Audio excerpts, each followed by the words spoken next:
Oimore kwa Ramogi Juan kamora maintiere machiegni e chenro mar ang'ich welo ka weche mathoth osetimore kawuono kweth mar Azimio la Umoja kawuono entiere gwenge mag Nakuru kama bende gisingo ni pod ng'anyo mane mobiro bagi chieng' wuok tich biro dhi nyime mana kaka ne opange ka bende gikwedo jatend piny kod lange ni temo mar mondo miyo thir wach makamano. Kopogore gi mano bende nitiere jotele pacho kama bende koro chutne gi lemo mag jolup jotend migepe ka bende mogo kuom jotelo moyudo kombe go otingo Evans Kidero mano gavana machon ma Nairobi ka achiel kod seneta ma Kisumu machon Fred Outa e kin jotelo mamoko machiegni e weche manyien mag ang'ich welo. Ramogi bende wantiere gi weche motenore kod riwruok mar jogo magin jochiw thieth e pacho ka ndi KMPDU ma bende ng'ur e weche motenore kod chudo kata omenda mondo beni golo magi chwalo godo chenro mopogore opogore counties magi to kod mamoko magi weche maomiyo pek. Evans Kidero, Nicholas Gumbo gi Fred Outa gine mogo kuom ji ma jatend Kenya William Ruto owalo ne lemo mag jolup jotend migepe. The call by Mr. Ruto that Honorable Odinga agrees with the police how to go about the demonstrations is uncalled for. Kweth mar Azimio la Umoja kod Kenya Kwanza omedo chwako siasa mar siro kod kwedo ng'anyo mar tipo ma Azimio chano chieng' wuok tich. Gima koro waneno kani okonego timre e Uganda wan jo alaka. Notice wongego. Johala machiro nyamlori e boma ma Kisumu ne ong'anyo nyaka e apisi mag tend boma ma Kisumu bang' yudo ka omuki choche kod rangach mag chiro no.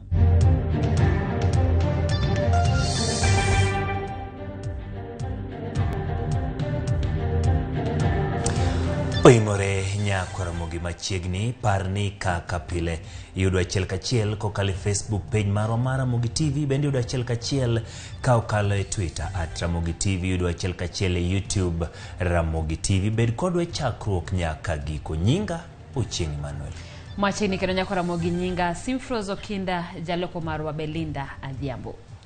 Jatend kweth masundo piny owacho Raila Odinga odhi nyime kawuono gi bagoro mag siasa e boma ma Nakuru ko wacho ni ng'anyo mar tipo mochan chieng' wuok tich juma manyien biro timore kaka nosepange. Kanoloso Odinga kod lange kwedo jatend piny William Ruto ka giwacho ni William Ruto gi joge ni kod paro mar thiro ng'anyo no. Jotelo mamoko kama oting'o Kalonzo Musyoka, Eugene Wamalwa kod Jeremiah Kioni owacho ni ng'anyo no ibiro tim e yor kwe. Sasa kabla baba hajakuja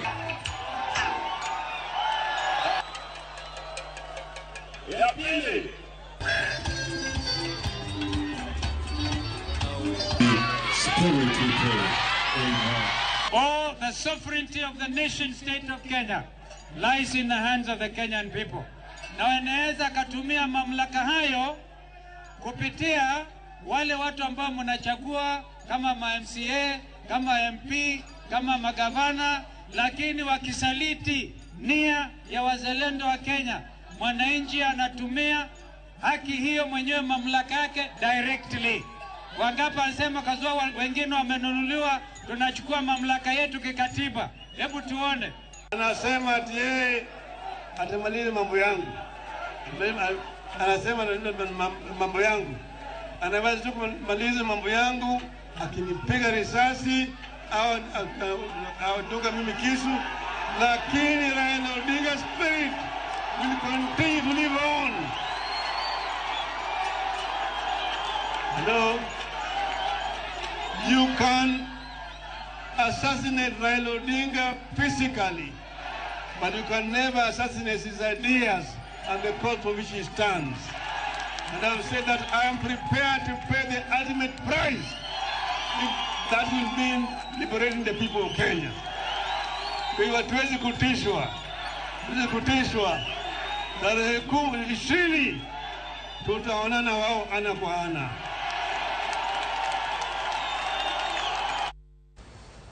Kweth jod bura mag Azimio la Umoja One Kenya Alliance kotelne gi kod jatend kweth manoke od bura Opiyo Wandayi koro dwaro ni mondo jalup jatend piny Rigathi Gachagua ondik dhoge kobila kaluwore kod weche manyo jatelo no golo e dhoge e kar jot mar jatend piny Nairobi. Kagloso kod ute fwambo eliare mar od bura giluwo ni chenro go mag ng'anyo chieng' wuok tich en mar sundo piny owacho mondo kel fongruok e pek ma uchumi ma bende ogadha jo Kenya kadhoe. We want the authorities and to call upon the DCI to ask Mr. Gachagua to record a statement on the utterances regarding the life of Honorable Raila Amolo Odinga. He is on record as having stated that there is going to be a final solution to what he sees as the problem of the Odingas from the time of Ramogi. The call by Mr. Ruto that Honorable Odinga agrees with the police how to go about the demonstrations is uncalled for, is unnecessary. The police know their duty, which is to protect lives and property of Kenyans. It is not the work of Raila Odinga or anybody else in Azimio to help them do their work. Duond bura mar KANU okwedo okang' mar moko kuom jokanyo mage donje duond bura mar UDA kagiwacho ni KANU pod ochung' motegno. Kane giloso gi jofwambo kotelnegi kod jagoro maduong' mar KANU George Wainaina, jotelogo wacho ni jogo manyolando ni odar odhi UDA kotelnegi kod Nick Salat noseweyo bedo jo-KANU chon. KANU bende wacho ni gintiere bwo kweth mar Azimio kendo gisiro ng'anyo masani dhi nyime e pacho ka. Odiochieng' manyoro Nick Salat notelo ne moko kuom jokanyo mag KANU e donjo e duond bura mar UDA.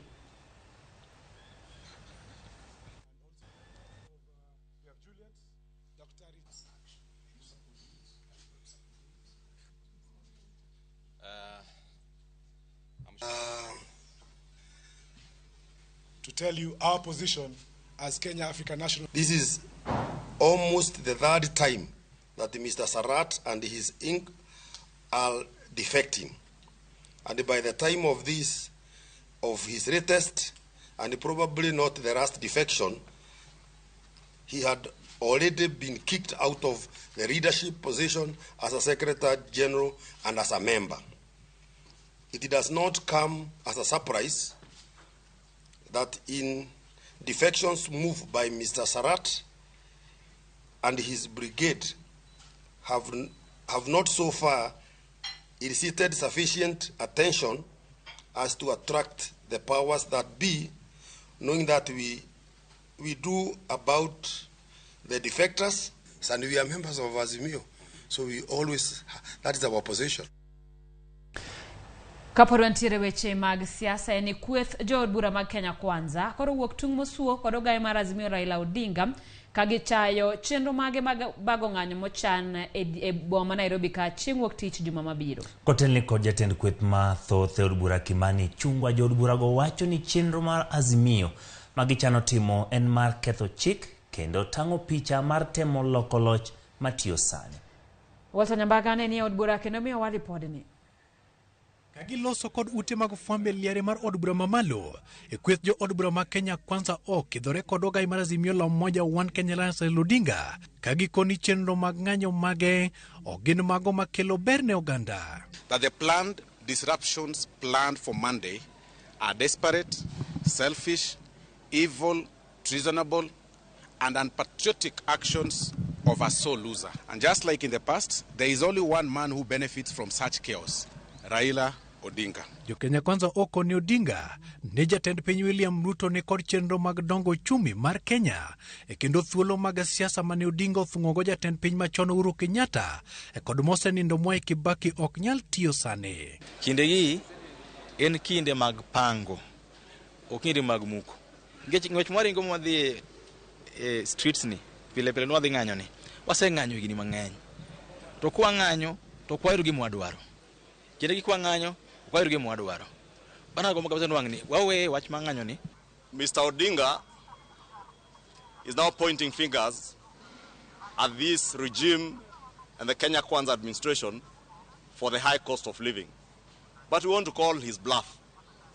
It is Mr. Odinga who cheered on as the last handshake administration was looting this country dry. Jood bura go chayo dwaro mar Azimio mar timo nonro ne server mar IEBC kanyakla kod chuogo kamiti madhi yiero commissioners mag IEBC. The IEBC Act that created the Cherera 4 Commission, that law was authored by Uhuru Kenyatta and Raila Odinga. What the Kenya Kwanza administration has done is to comply with a court order that removed the 4 panelists that were being nominated by the Parliamentary Service Commission. Therefore, Raila cannot pretend that there is a new law. It is the same law. Jotelo go kone jotimo ala ni onge koko mabiro timore boma Nairobi e kendo gikone obila mondo beda kicha. We will not be cowed. Civil servants will come to work as usual. Everything will go on as usual. E kinde makwith mag Azimio la Umoja One Kenya Alliance kanyakla kod mago ma Kenya Kwanza lieko ywaruok motel ne ng'anyo mochan chieng' wuok tich manyien. Japiny odong' kod penje dhod chunygi ni kinde ma rwedhi rakore, lume ma inyore koso tung' mag rwedhi. Walter Nyambaga, Ramogi TV. Eliere mar od bura, Nairobi. Od bura mar Senate gikone opwodho lokruoge mag telo manyocho chwal gi kweth mar Azimio la Umoja. Ten Senator yango ni koro telo manyien ma ochiw kod Azimio la Umoja osepwodhi. Kanyo tingo Senator Manarok Ledama Olekina makoro kaw lemo mar jago poro elo jogo manoke od bura. Lemo no kaw kum Fatuma Dulo manyocha Azimio tengo lwete mogo. Senator Edwin Sifuna bende ema dhi bedo jalup jago poro od bura mar Senate elo kweth Manok. Azimio yande ogolo ng'ur ni tend Senate ne digni gi puodho lokruok ma kamago.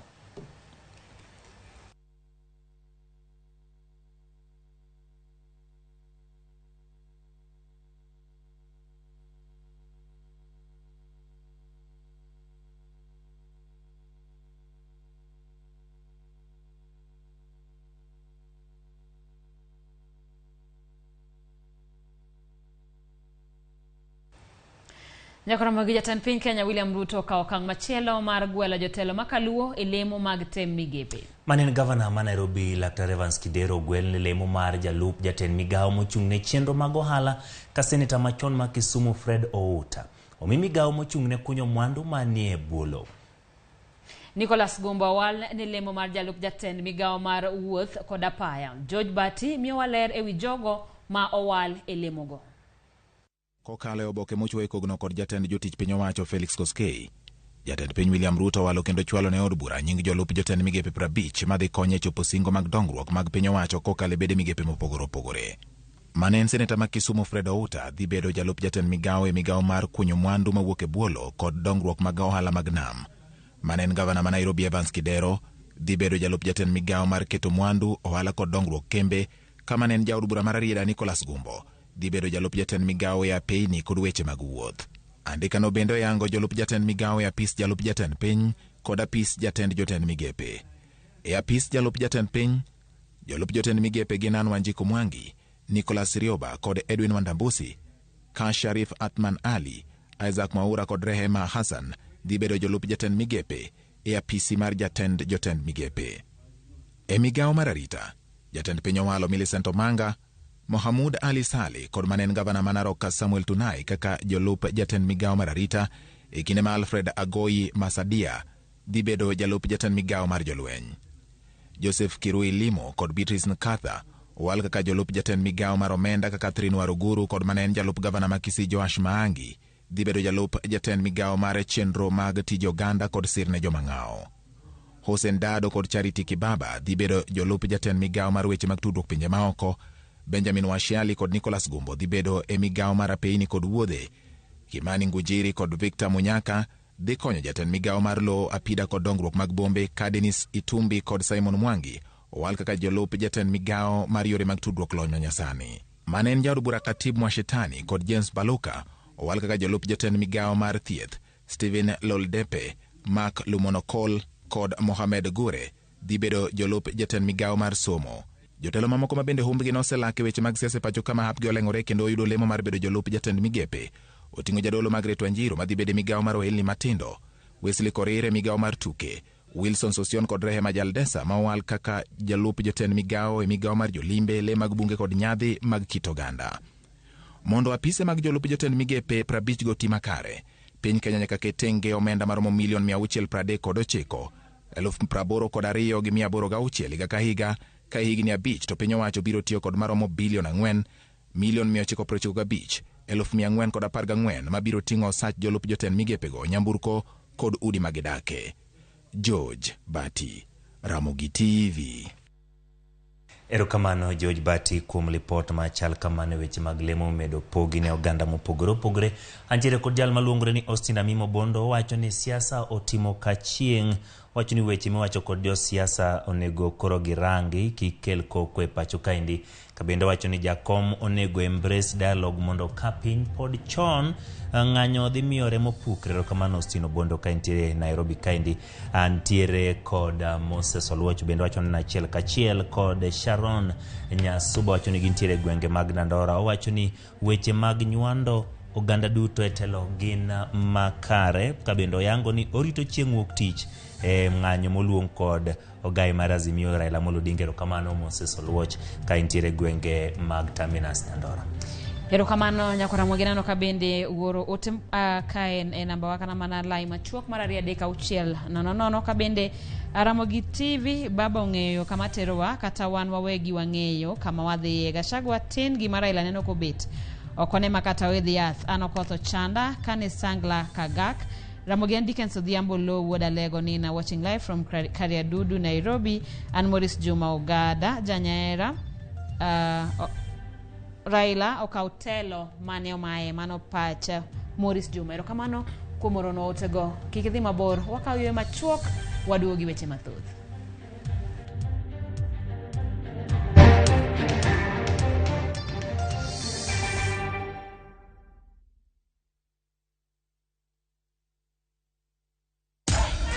Unlike other insecticides which are imported, Bolt is primarily manufactured with locally grown pyrethrum, which means that local farmers benefit and our economy grows.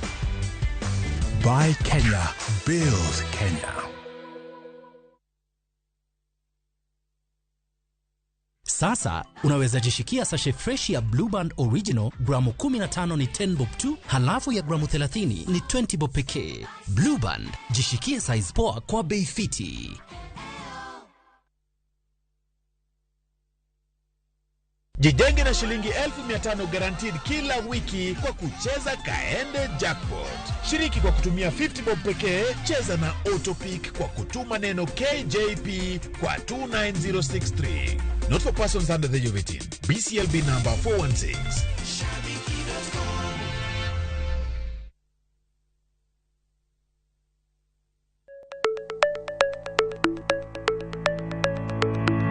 Nyakwa Ramogi, be isegombo bedo gi mwandu. Wanyiew gik wa mondo yakawa gere.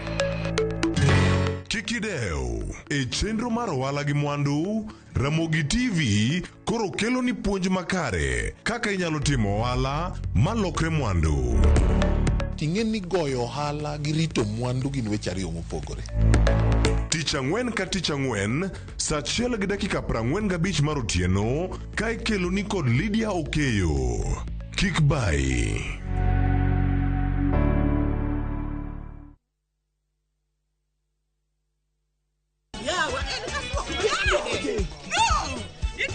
E piny mamor ting'o loch. Can you handle pressure? Wakelo ni Nyarkochia. Nyarkochia. Kali Nyarkochia. Chungalo. Serikali saidia. Sur machiegni ka ng'wei. Mami nyiero gi golo paro mang'eny. Gigola gi ng'wei. Kitera kaji. Ne kaka ngima boma gi hera nyalo kaso dhano. Wach hera gi ech dhiok wach ka kucha. Adhengele. Wogi. Nyarkochia, tich abich, saa 1:45 mar otieno.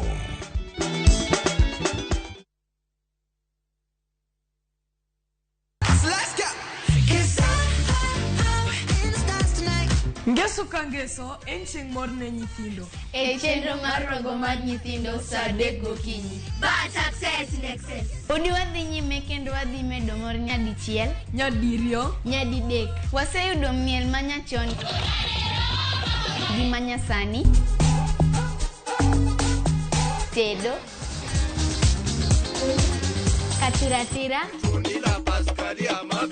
tugo gi gik moko mang'eny mabeyo beyo. Wayud mor gi ilo kaka rogo mar nyithindo. Kikelo ni kod Lox Ponde, Sally Kosgei Odhiambo, to gi Josephine Achieng'. Rogo mar nyithindo, ngeso saa 3 mar okinyi, to ibonwa e Jumapil saa 8 mana e Ramogi TV.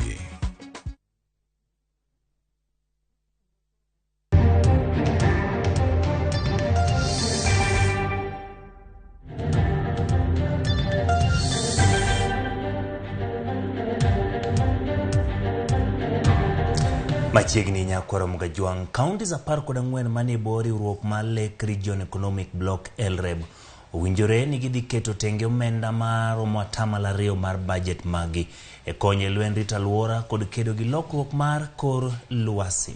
Bende counties go owinjore wi yore mag bero sekta mar sukari kod jiwo sekta mar pith rech kod lupo. Jafamo marwa ma Migori Jo Juma miyowa ler e wi romono mar LREB ma osebedo katimore e county ma Migori.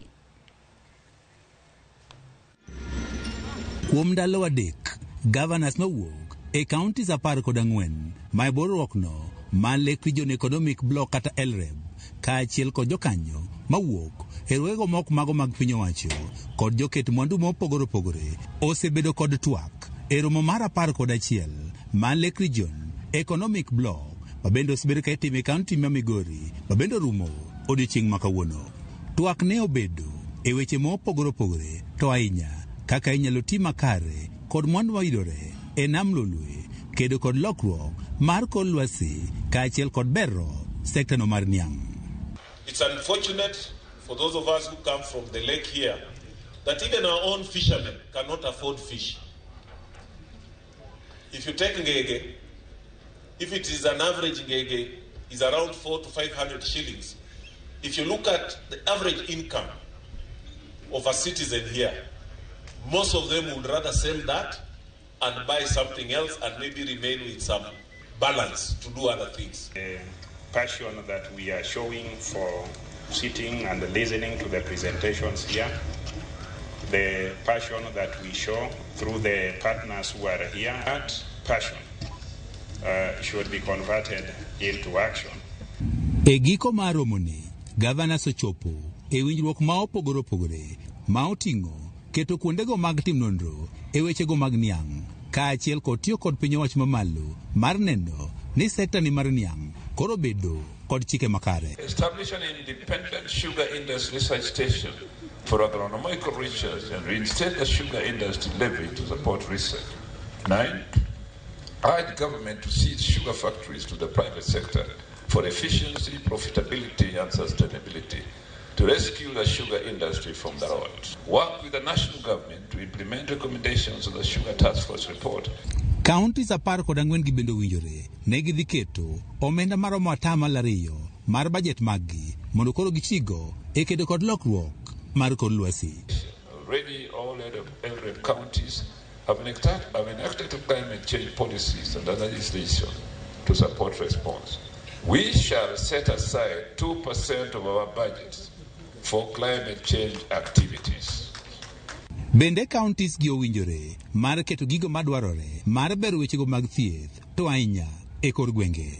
Champion development of policies that prioritize primary health care with focus on increased resources and financing for community health services through support for training, equipping and payment for community. Oganda mopogore opogore ma oting'o joket mwandu mane ochopo e romoni bende ne ogolo paro mopogore opogore ka otenore kod romoni. This convening has been able to bring for us partnership, government, both national and county government, to discuss matters that are very pertinent to our heart, which is community health services, and having a platform to showcase what we are best known for and implementing in Rongo Sub-County. One of our expectations is to be able to push for recognition, training, supervision of community health volunteers, which is at the core of implementation of universal health coverage.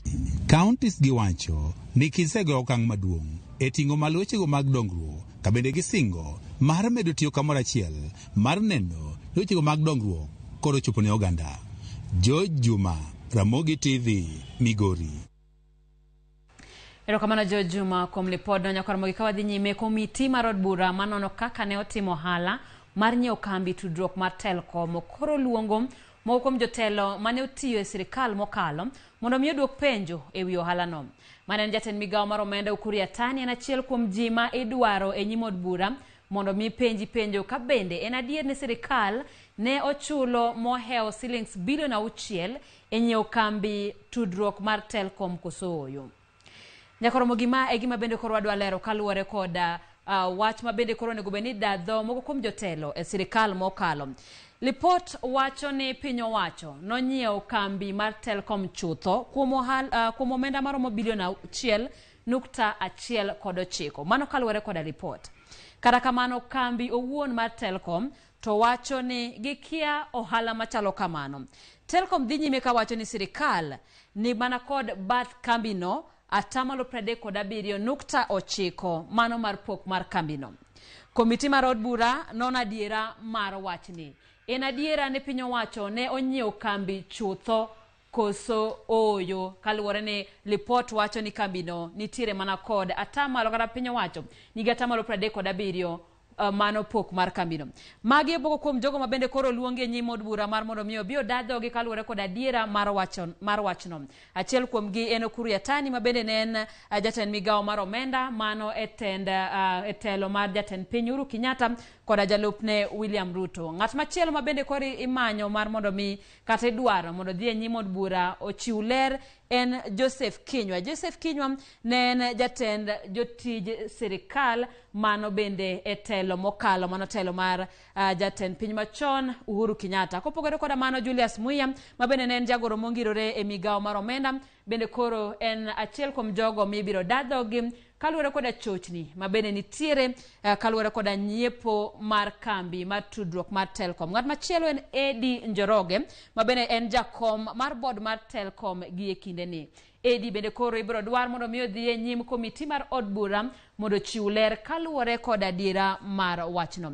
Bernard Ndung'u ma en jatatije ma menyo nonro kata chenro iko ma menyo nonro mag kwano omenda kod Stanley Kamau ma en jatatije chenro mag keto mwandu mano bende kana mago gin jogo ma biro dhi mar mondo miyo ler wachno. Bende nitiere kembe ma ibiro timnegi nonro kata ma bende ibiro itudo koda lal kata chochni mar nyiepo mar kambino mano kambi mar Jamhuri Holdings kachiel koda kambino ero mar Helios Investment Limited. Ramogi magi ni gin nono mabende koro ibiro tim koda piny owacho mar ng'iyo adiera mar kambi mar Telkom. Lipot wacho ni piny owacho nonyiewo chutho kambino kuom omenda maromo shillings bilion 6.19. Kata kamano kambi mar Telkom to wacho negi kia wach machalo kamano Ramogi. Mano en achiel kuom weche go mabende koro wabiro medo luonu mar ng'eyo kama wachno biro chope. Kawadhi nyime counties duto makaluo gine moko kuom counties mapoko chulo lakteche osara mar dwe mar 2 kageno bende onge mar yudo chudo mar dwe mar 3. Counties mamoko kaka Nyeri osegolo lipot ni osara mar dwe mar 3 bende nyalo deko kaluwore ni pok counties oyudo omenda kowuok e piny owacho mamalo. Riwruok mar lakteche ka otelnegi kod jagoro mar Gidav Jatela okwayo piny owacho mamalo mondo los tudruok makare kod 10 counties duto kaka gibiro chulo lakteche poni gidwa ni lakteche oti kaka dwarore. Kata chudo mar ji osebedo ka deko e counties dwe ka dwe. To matimore nikech treasury ogol pesa e samo e wangsa mondo chul ji mshahara. E sani wane dwe mar 3 to ji poko chul mshahara mar dwe mar 2 ma ji okenare iboyudo giboyudo karango. Jok matiyo e national government te osebedo mshahara. To koro watemo wacho ni treasury onego bed gi yo maler ma bo ensure ni gichulo ji mshahara e sama dwarore. Nenore ni wach mar keto healthcare obede counties maonge plan ma ichulo go ji ema kelo shida. Ni mar jopuonje chulo e wangsa, joma tiyo Judicial Service Commission chulo e wangsa, police chulo e wangsa, lakini jo thieth mane counties te chuna nyaka delay bedi. Kantiere wijruok maonge kind county government gi national government ema kelo shida mar delay ni. Onego bed ni treasury obedo gi yo maber ma ensure ni pesa odhi ne joma tiyo.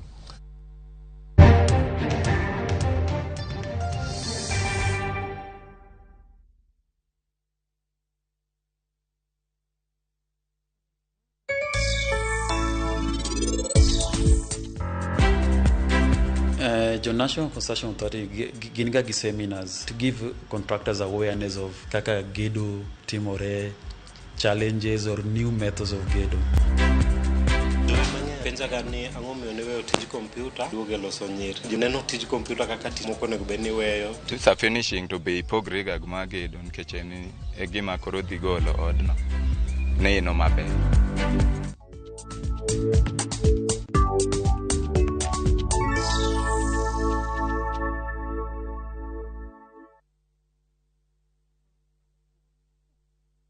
Kenyans are winning big on sharpbakey.com. Bet on these games now and enjoy highly boosted odds. Not for persons under the age of 18. Betting can be addictive. Play responsibly. Sharpbakey.com is authorized and regulated by the BCLB. License number 416. Sharpbakey.com.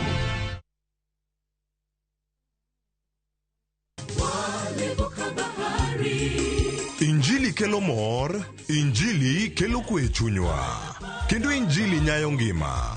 Kendo ma okwe ng'ato nono. Chung kod wende mag pako Nyasaye. Ngeso ka ngeso gokinyi e Injili ngima. Kama wayudo e chiemb chuny kod gweth koa kuom jotich Nyasaye mopogore opogore. Nyasaye e gimoro amora midwaro, onge gimoro kendo. Ngeso ka ngeso, saa 2 okinyi e Ramogi TV.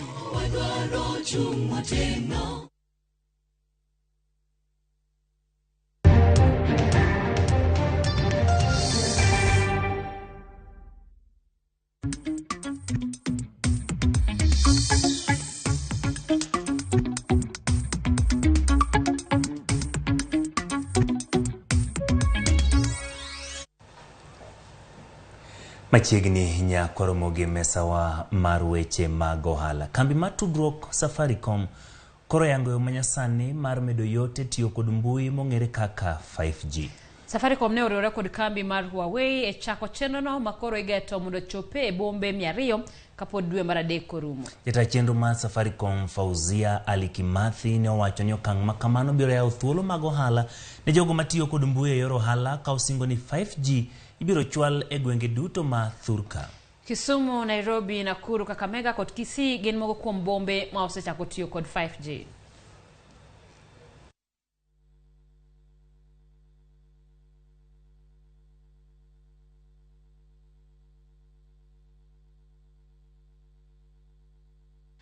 This is a journey we are starting.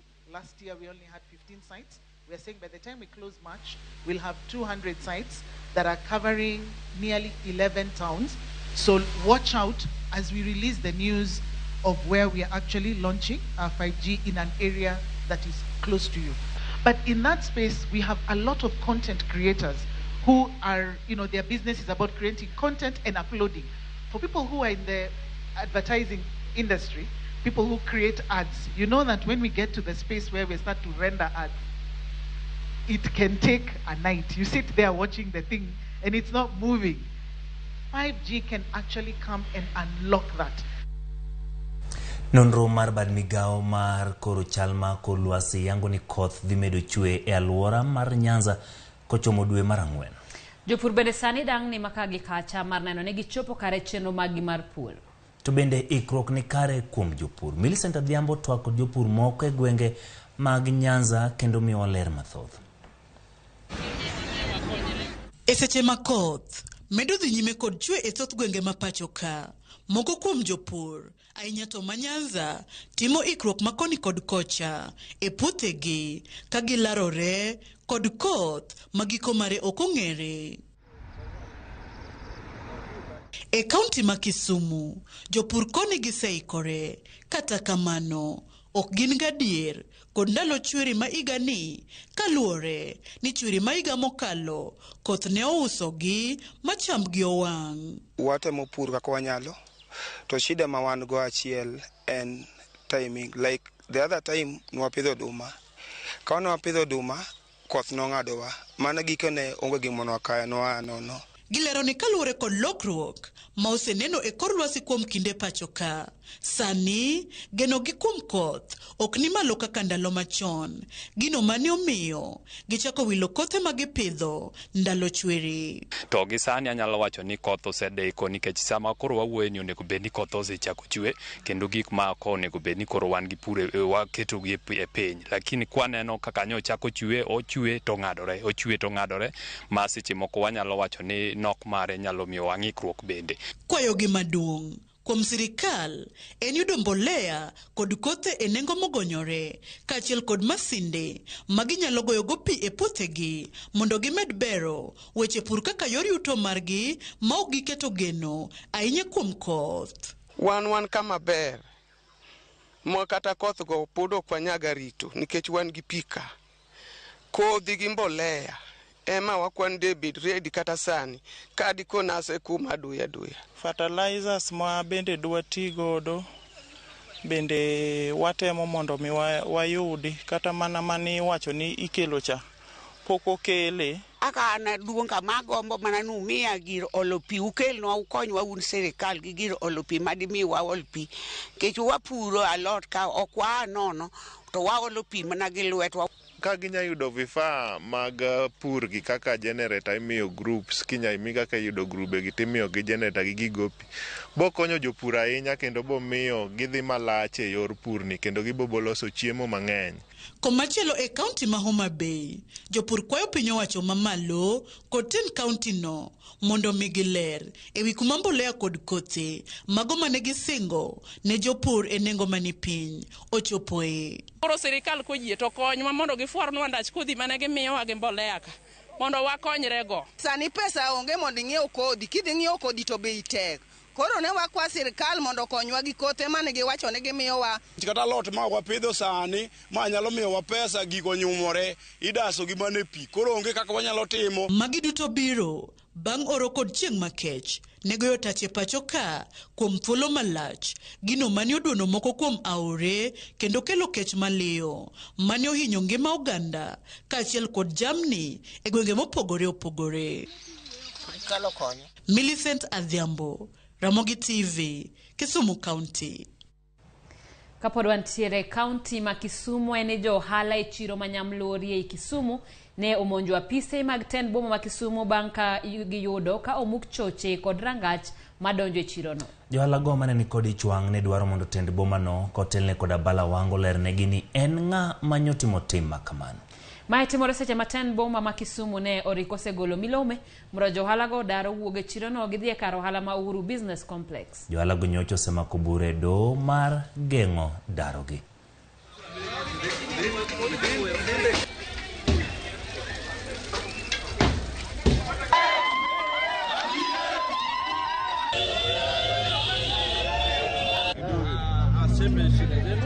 Ninyo wawuok godhiambo ka wadoke utewa to kawa kaka chopo saa 7 gotieno to askari gonwa simo ni chiro imuko to sama chiro imuko no ne wakawo kes mane watere court kane wasetero kes e court ne wabed gi jo county mane wawinjore kodgi koro giweyo weche mane watimo mag winjruok to gibiro gimuko chiro kata nyoro kanyo wane court nyo miwa stay order ni nyaka kes wa room e kawanyalo wuok e kinyalo muk chiro koro wakwayo the authority moloyo the national government ni en sama nyaka giwuog oko nikech wakwedo gimotimore ni okang' mamalo kendo wapenjo gi dwol achiel kaka jo chiro ni governor ni kanye because governor ong'ado tudruok ne gi jopiny kata gi jo ohala gima koro waneno kani ok onego timre ei oganda wan jo ohala ka notice waonge go correct notice waonge go akwara ilo molodinga wakedo ni kendo wademo state ni mondo wayud teko mar Kenya to kendo pod ichaki nyaswa ka wuoge oko mondo iwuoye gini wainyore gavana wetu Anyang' Nyong'o pamoja na mbunge wetu na MCA waangalie hii maneno kwa undani na kwa ufasaha zaidi.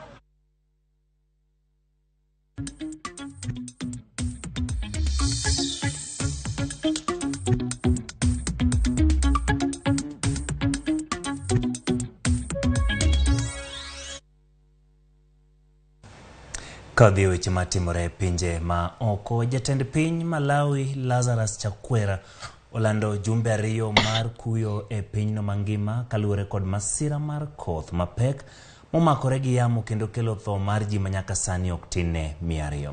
Kaka Judith Omondi lero, kod yamo no ma otisi ni Freddy osemonjo Malawi diriyo e juma achiel kendo kelo midhiero maduong' ne jopinyno. En kunyo lowo kod ywero chuodho kimanyo ringre 41 manyaka sani pok ong'e kuma nitie bang' kodh yamo mapek monjo piny Malawi diriyo juma achiel koro. Mwandu mag udi kod geche kin mamoko duto olwar. oula mapek okwako ndara kendo wuotho bedo matek. Nyamburko mating'o jotuo luorore koni kod kocha mar reso oganda. En masira ma osewito ngima oganda mar 200. Kata mana iko ok osebedo mayot nikech chuodho kod oula. Jatend piny Malawi Lazarus Chakwera olando jumbe 2 mar kuyo e pinyno kendo bedo kanyakla kod anyuola ma owito joheragi. Sometimes when you just pass by these many caskets, you cannot help but shed tears because loved ones, one whole family, completely wiped out, and so many others that have been touched. You feel sad that we are at the receiving end of climatic changes that, you feel helpless. Chakwera okoni gisegolo omenda maromo bilion 1.6 mar reso joma oyudo midhiero, ka bende gikwayo kony kowuok e pinje mamoko mondo mi gitigo e reso ngima oganda. What has happened in this incident is nothing that we were prepared for, even if we had advance notice, because this type of things can shake the core even of your being. And we are using hope as our currency to encourage those that have survived that we will not leave them alone, because we are trusting you as our international neighbors to come through so Malawians can continue with that hope. E kinde ma pod jomoko yudo thieth e ute thieth, chenro mar reso oganda ma oyudo midhiero pod dhi nyime ka geno nitie ni joma pod olalgo inyalo yud ka ngima. E jumbe 2 mokalo, koth kod yamo mager osekelo midhiero e milambo mar Afrika. Judith Omondi, Ramogi TV.